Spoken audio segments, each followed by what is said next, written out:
Dre all day. You're now tuned into the show where you learn the discipline to show up day after day to do the work, the confidence to put yourself out there boldly and authentically, and the mental toughness to continue showing up, doing the work, putting yourself out there even when the success you've expected to achieve is yet to be achieved. And on top of all this, you get a huge dose of personal initiative. What is that? That is the go-getter energy that moves any one of us, including yourself, to go and make things happen instead of wait for things to happen. And then we put all this together to a series of frameworks, approaches, insights, strategies, and techniques, all underneath the umbrella of one unifying philosophy that is called work on your game. My name is Dre Baldwin, also known as Dre All Day, and welcome to the show. And today's topic is demanding versus commanding. Yes, there is a difference between the two. We're going to explain what that difference is, why it matters to you, and of course, how you can apply it. Now, before we get into that, let me tell everyone that I have a daily motivation text message that I send out free of charge every single day to everyone who's in my text community. It is very easy to get in my text community. All you have to do is, you already have your phone in your hand right now, so I don't even have to tell you to pick up your phone. All you got to do is open the messages app in your phone right now. I want you to send a text message to this number. Text this number right now, 305-384-6894. Send a text to that number, and every day when I send out my daily motivation text, guess what? You will be on the list and you'll be receiving that text. A bonus to receiving that text, unadvertised bonus, is that you can actually respond to any daily motivation text that I send, and you will be communicating directly with me. Ask somebody who is already getting that text and they will confirm that yes, I do respond to text messages. So you can text me and I will text you back. The number again, 305-384-6894. Now the topic here today again is demanding versus commanding. And yes, there is a difference. I heard someone make a distinction between these words. This guy named TJ Moe, I heard him on somebody's show making a distinction between these two words, and I liked his concept enough that I'm going to expound on it, and here we are. So when I looked up the difference between the two, demand versus command, outside of what I heard TJ say, I saw a lot of talk around demanding and commanding with regards to two specific things: respect and attention. That some people demand respect, some people command respect. Some people demand attention, some people command attention. And I actually talked about drawing attention to yourself, and let me pull up that episode so you can go listen to it yourself. That was episode number, actually we talked about it in a 4-step framework for promoting your stuff and getting attention, episode 1760. But the one where I first talked about it was episode 1511, the art of drawing attention. And there is an art to getting people to pay attention to you in such a way that it doesn't look like you're trying to force it. Everybody know what I'm talking about here? For example, any of you who works in certain spaces, let's say something like coaching or consulting, is that of course you want people paying attention to the fact that you offer coaching and consulting, but you want to look like you're trying so hard to get attention to it, because I mean, if you were actually as good as you advertise yourself to be, then maybe you wouldn't be so available to be drawing people in. So there's an art to it, to where you want people to be paying attention to you, but you don't want to look like you're trying too hard to get people to pay attention. And when it comes to respect, it's the exact same thing. You don't have to tell people to respect you. People should just want to respect you just by the way that you show up. So this is why to me, when I looked up demand versus command, the two things that kept coming up over and over again were these two aspects, respect and attention. And they fit very well with what we're going to talk about here today anyway. So with all that in mind, let's get into it. The topic once again is demanding versus commanding. Point number one, in simple terms, to demand something means to require it. You're telling someone that they must do it, usually with some form of punishment as a repercussion for not following. While commanding, on the other hand, means to compel, meaning you are drawing it out of another person, whereas demanding is you are forcing it out of another person. And to draw something out of someone versus to force something out of someone are two completely different energies. For example, if someone's a boss at a job, any of you who's ever had a boss, a manager, maybe even a parent or a demanding coach or supervisor, they can tell you to do something that you don't really want to do, but you do it anyway because you know they have the power to enforce repercussions on you if you don't do it. Whereas a leader is the type of person who will ask you to do something or want you to do something, and you will willingly do it. It could be the exact same thing that the boss wanted you to do, but you do it willingly, not against your will, but willingly, simply because you are so bought into this person and the way that they show up that you actually want to do something for them. You actually want to help them out, even with the exact same activity that maybe you're not even that fond of, but because of the person, you may be willing to do it. It can be commanded out of you rather than demanded from you. If any of you's ever you might have gotten a letter from a judge that demands that you appear in traffic court for this parking ticket that you got. You'll do it. Why? Because for no other reason, you don't want the punishment that accompanies non-compliance. So this is what demanding means. You do things just because you don't want the punishment that comes on the other side. In other words, your actions are being driven by your willingness to avoid pain, your need to avoid pain and fear. On the other hand, if you ever had like I said, a really great boss or a really great coach or even a parent, they had a commanding presence that makes you want to follow and listen to them. So they don't have to push you to do things that will help you out or do things that will help them out. You do them willingly. You follow because you want to. So demanding, in short, is something that is forced out of a person. Commanding, in short, is a choice that a person gets to make. So this is the big distinction between these two items. Let's move on to point number 2. Today's topic, once again, is demanding versus commanding. The difference between the two and why this difference matters. Number 2, demands work in only one circumstance. They work only when the person who is making the demands has a certain amount of fear or respect that they can garner from people, and people fear the possible punishment of what would happen if you don't follow the demands that are being levied upon you. That's the only time the demands work. Demanding is often, and should be, any of you who's ever been in a position where you needed to make demands, is often a last resort tactic used when you have no other way of getting what you want, and it still doesn't always work.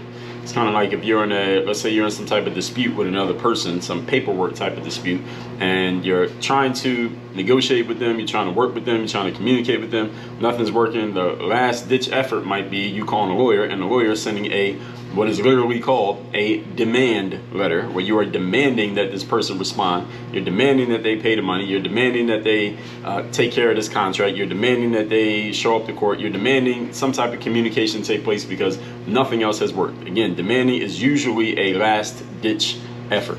And even then, even when you do make the demand, you still don't always get the cooperation that you want, the compliance that you want. Some people, though, unfortunately, when they don't know the difference between demanding and commanding, they start off by making demands when they probably could have got things done and got a lot more done and got things done a lot more efficiently and more easily had they used another skill. But if they don't know, if they're not aware that there's a difference between these two, which is why I'm doing this masterclass so that more people know. If they're not aware that there's a difference, they may just start off making demands, and that's a bad way to start communication with anybody.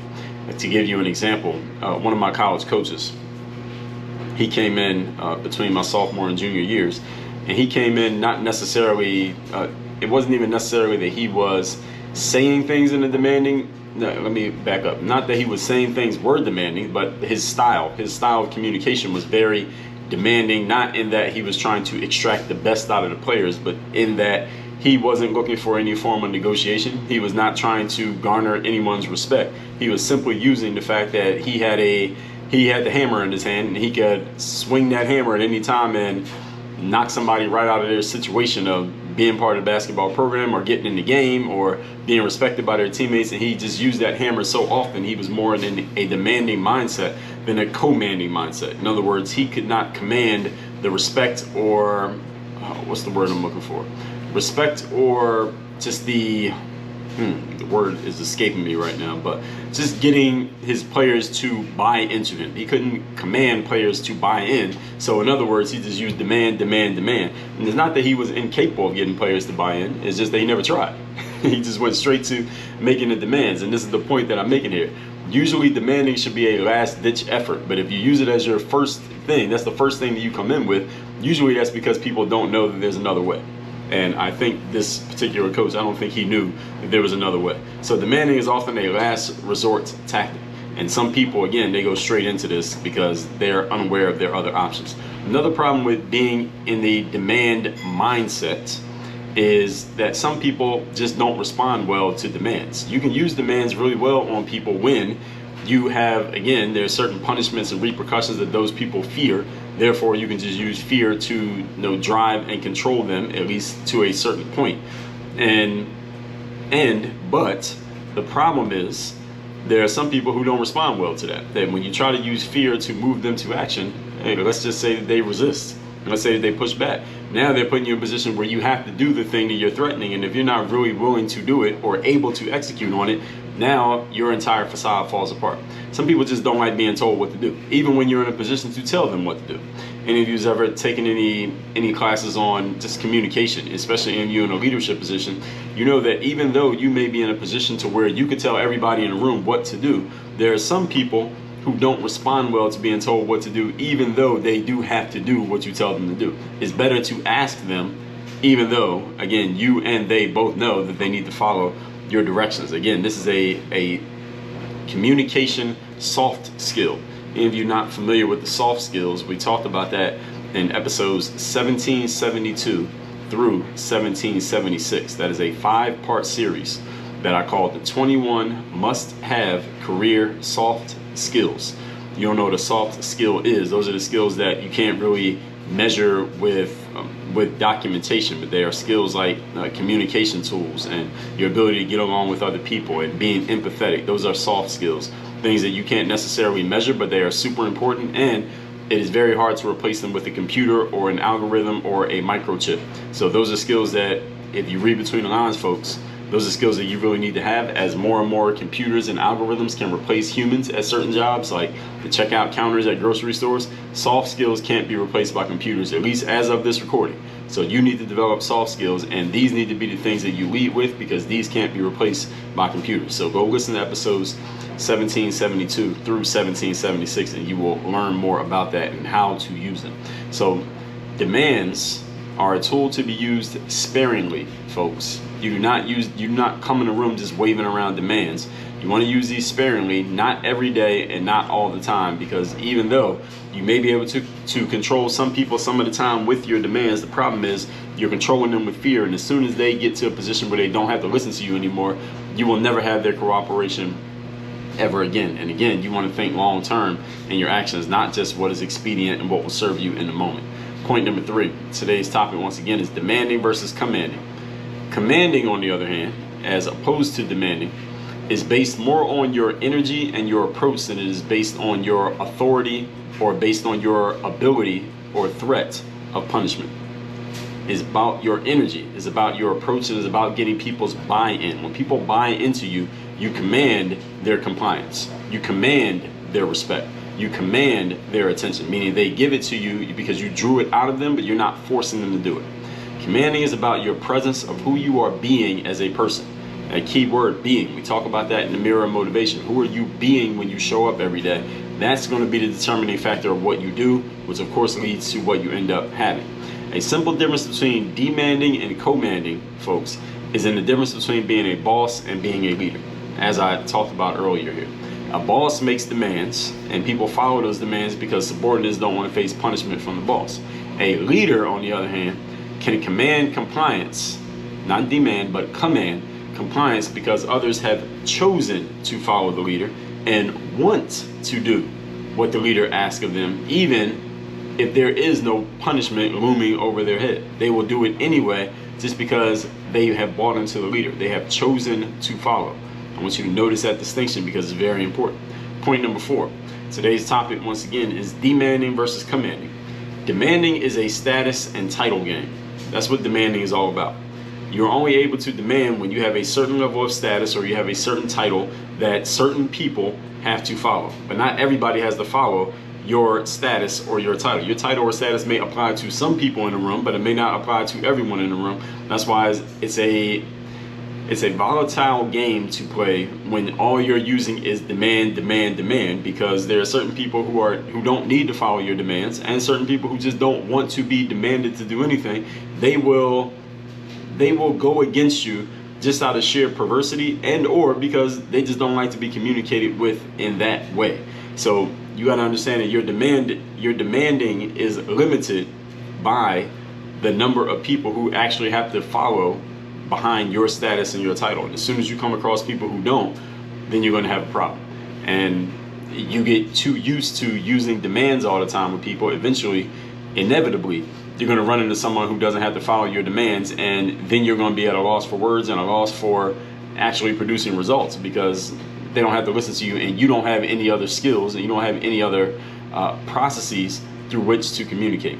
I can give you a couple examples. I remember once I was up in Fort Lauderdale, and it was this gym that I was going to. I wasn't going to this gym consistently. I went to this gym maybe 2 or 3 times total.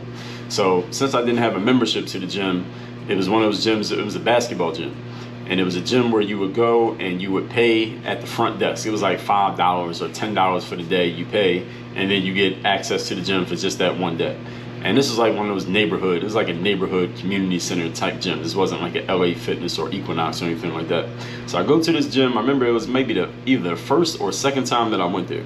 And there was these older women sitting there working at the counter. They were probably like my mom's age, maybe a little bit older, maybe in their 50s, maybe in their 60s. And this woman was, I suppose, I don't know this to be 100% true, but I drew this, this is just what I drew as a possible for why the situation happened like this. I'm filling out the paperwork form, and I'm giving the woman the form, and there was something that either was missing or something that she needed from me or something like that. But whatever the situation, this woman started talking to me like she was talking to one of her children. Now, again, I told you that this woman is like my mom's age, maybe a little bit older than my mom. She was talking to me like I was one of her kids, but I'm not one of her fucking kids.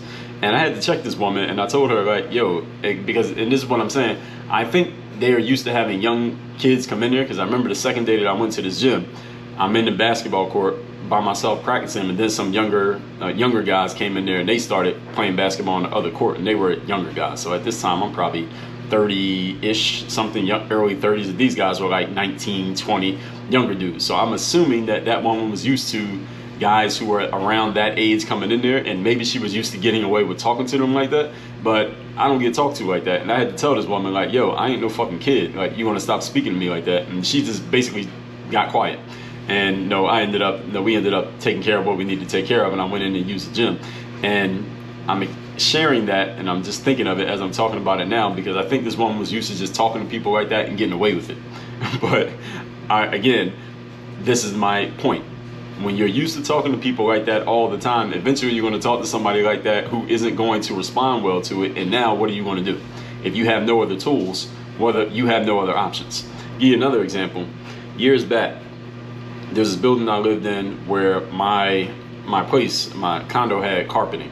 It was carpeting all through the condo. And there was this carpet cleaner guy, black guy. He had his own carpet cleaning business. And he would come and clean the carpet like once every couple months. We called this guy, he would come and clean the carpet. And he had this big, any of you ever seen a carpet cleaning machine? It's like this big machine. It's like the size of, I don't even know what size it is. It's like the height of a vacuum cleaner, but it's this big boxy thing. So you got to have it in this big van, and then you got to like wheel it out of the van, and you got to bring it up through the elevator. Like basically takes up the whole elevator when you get in the elevator. And I remember meeting this guy outside. He wheels his big van, because me and this guy was cool. He's a young guy, and he wheels it around, and we're about to go into the elevator, and one of the security guards in the building saw me and this guy about to get in the elevator. Now mind you, this is not this super big thing that's gonna like bang up the walls of the elevator. It wasn't that big.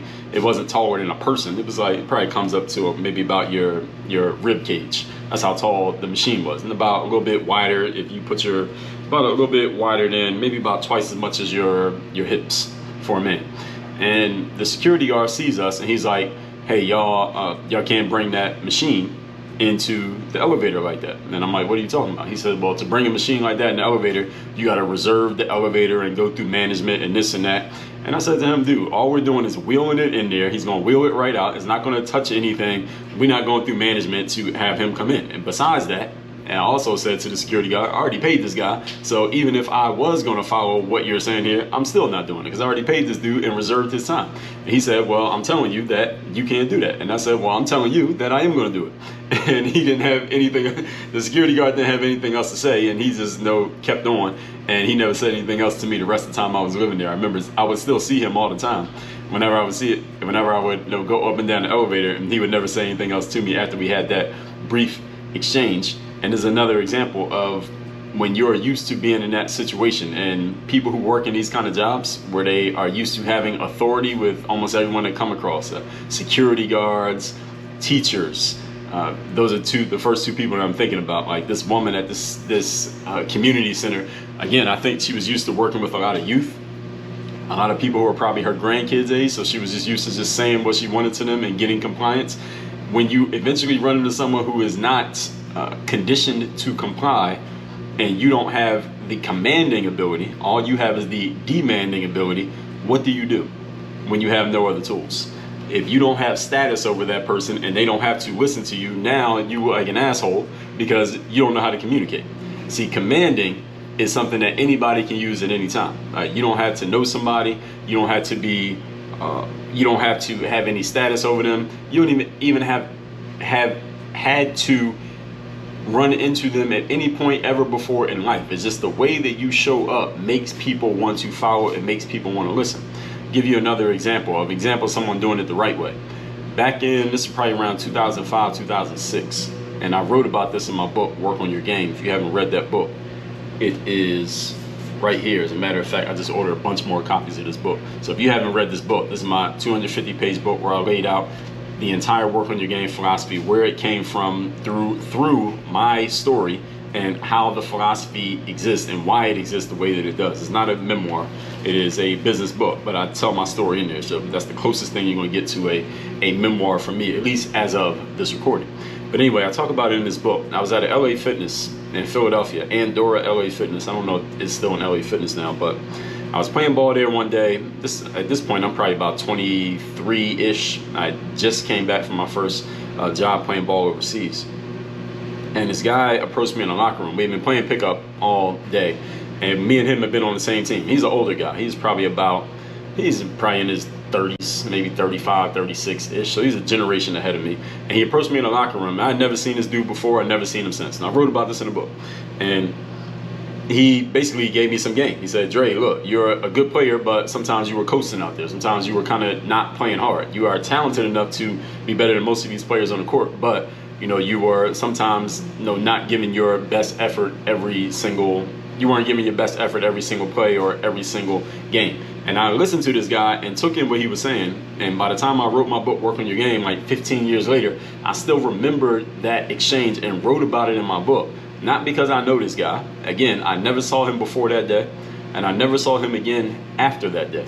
But he had a commanding presence, that he had a way of communicating that I was willing to listen to him, even though I had no need to listen. I didn't have to listen to this guy. I could have said, well, fuck you, I don't care what you have to say. But the way that he showed up made me want to listen to him. That's the difference between commanding and demanding. When you command, you have a presence, and people respect you as a person regardless of your title. I don't know what this guy's title was. I don't know if he ever played basketball anywhere that mattered. Maybe he was just a pickup game type guy. Doesn't even matter. It was his presence that made me want to listen to him. It wasn't his status. It wasn't his title. It wasn't his resume.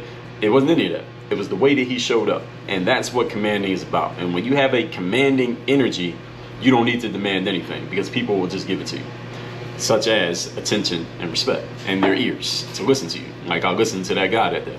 So all that said, let's recap today's class, which is demanding versus commanding. I heard someone make a distinction between these words. I looked it up, and I noticed that the main things being talked about were respect and attention. Two things that almost all of us want on some level. You don't want to have to demand it, because again, that can run short. You want to be able to command it, whereas people give it to you because they want to. Point number one, in simple terms, to demand something means you're requiring it, and while to command it means you are compelling it. You are drawing it out of people instead of forcing them to give it to you. Demand is force, commanding is choice. Number two, demands work only when you have a certain amount of fear or respect from the people that you are demanding things of, and people fear the possible punishment. And there's a challenge with this, and that what if you don't have that? Then what can you do? And demanding is usually a last resort tactic that people use when no other way works. The challenge is some people don't know that there's another way that works, so they come straight in with demands. That usually doesn't work too well in the long run, even though it may work in the short term. So some people just don't like being told what to do. So even if you can demand of them, they're still going to defy you simply because they don't like the way you're communicating. Communication skills, very important soft skill that we all need to have. And point number three, commanding, on the other hand, is based more on your energy and your approach than it is based on your authority, your punishment, or your status. Commanding is about your presence, who you are being as a person. A boss is a person who makes demands. You have to listen to the boss. A leader is a person who can command. You might need to listen to the leader too, but you do it because you want to, not because you have to. It is a choice, and there's a huge difference between doing something that you want to do and doing something that you have to do. You will give more of yourself when you're choosing to do something than when you have to do it. That's something, a read between the lines point for all of you who are in a position of leadership or authority. And number 4, demanding is a status or title game where people respect your status or title. But if people don't respect your status or title, or they choose not to, and you have no other options, then you like a dumbass, because now you played the only card that you had and it didn't work. Now you have nothing else to go to, like the 2 examples I gave you.